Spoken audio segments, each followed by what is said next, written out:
Right now, ships are sitting idle at both ends of the Panama Canal, backed up for weeks, waiting for water.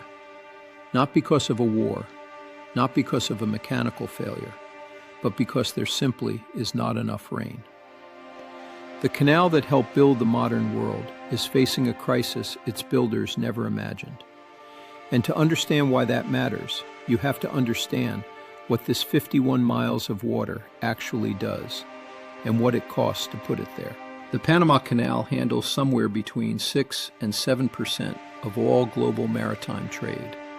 Around 14,000 ships pass through it every year, carrying more than 500 million tons of cargo across 144 routes, connecting more than 150 nations.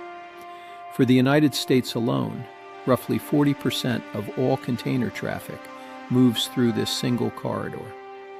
Without it, a ship sailing from the East Coast to Asia must navigate all the way around Cape Horn at the bottom of South America, adding 8,000 miles and weeks to the journey. This is not merely infrastructure. It is the structural backbone of how the modern world moves its goods. The idea of cutting a canal through Panama dates back to the Spanish Empire in the 1500s. For centuries, it remained a dream.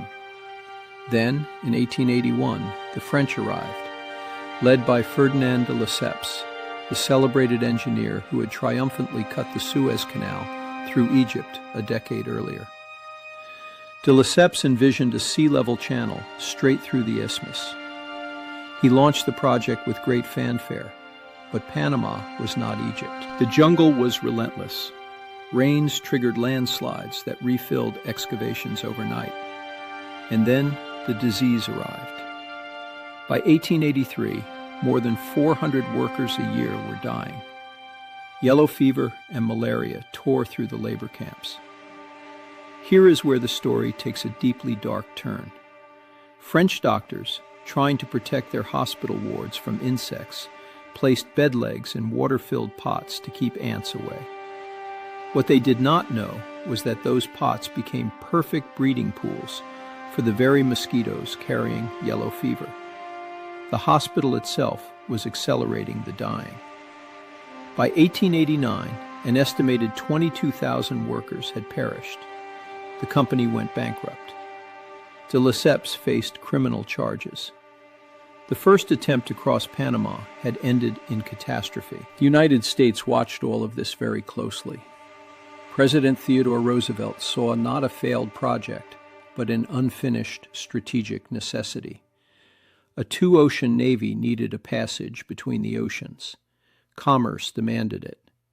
In 1902, Congress authorized the purchase of French assets. But the route ran through Colombia, and negotiations with Bogota collapsed when the Colombian Senate rejected the proposed treaty. Roosevelt did not wait. In November of 1903, with the United States Navy positioned offshore, Panamanian leaders declared independence from Colombia. Washington recognized the new republic 3 days later. The Hay-Bunau-Varilla Treaty, signed on November 18, 1903, granted the United States rights to the Canal Zone in perpetuity. A new nation had been born, in no small part to serve American ambitions. American engineers arrived to find a graveyard, and the first battle they fought was not against rock, it was against disease. Dr. William Gorgas, who had previously eradicated yellow fever in Havana by targeting mosquitoes directly, launched a sweeping sanitation campaign, draining standing water, fumigating buildings, screening windows, oiling every surface that could breed larvae. Within 2 years, yellow fever was essentially gone from the canal zone. That public health victory is what made everything else possible. Then came the engineering, and what followed was extraordinary. Rather than a sea-level canal, American engineers chose a lock system, a series of water chambers that would lift ships 85 feet above sea level, carry them across the elevated terrain, and lower them back down. The Gatun Dam became the largest earth dam ever constructed. Gatun Lake became the largest man-made lake in the world. The most brutal section was the Culebra Cut, 9 miles of solid mountain that had to be carved through constant landslides, some sending 500,000 cubic yards of earth back into the trench in a single slide. In total, over 262 million cubic yards of material were excavated. Here is what makes this truly remarkable. The entire lock system uses no pumps. Ships are raised and lowered purely by gravity through engineered water transfers. Every single transit consumes 52 million gallons of fresh water. The canal opened on August 15, 1914, just as the First World War began reshaping the very world it was built to serve. We should pause here, because no honest account of the Panama Canal can skip past what it cost in human lives. More than 27,000 workers died across both the French and American phases. The majority were Caribbean men from Barbados, Jamaica, and Martinique, who performed the most dangerous work for the least pay. The American-managed project ran a two-tiered wage system. White American workers were paid in gold. Black Caribbean workers were paid in silver and given inferior housing, food, and medical care. The effect on the islands that sent these men was devastating. Barbados alone saw its population fall from 200,000 in 1900 to 172,000 by 1910, because so many working-age men had left for Panama, and so many never returned. The canal the world celebrates was built on an unequal foundation of sacrifice. That is a fact history owes those men. Once opened, the canal reshaped global shipping lanes, accelerated American naval power, and compressed the economics of world trade in ways that reverberated for generations. In 2016, a $5.2 billion expansion added a third set of locks, allowing the largest container ships in the world to transit a route they previously could not. Yet the canal's relationship with the United States was never without tension. From the moment the original treaty was signed, Panamanians resented American control of the canal zone, a strip of their own sovereign territory operated as a foreign enclave. In January of 1964, a confrontation over the right to fly a Panamanian flag in the zone turned into riots that killed more than 20 people and briefly severed diplomatic relations. Years of negotiation followed. In 1977, President Jimmy Carter and Panamanian leader Omar Torrijos signed the Torrijos-Carter treaties, setting a timetable for transfer. On December 31, 1999, Panama assumed full control.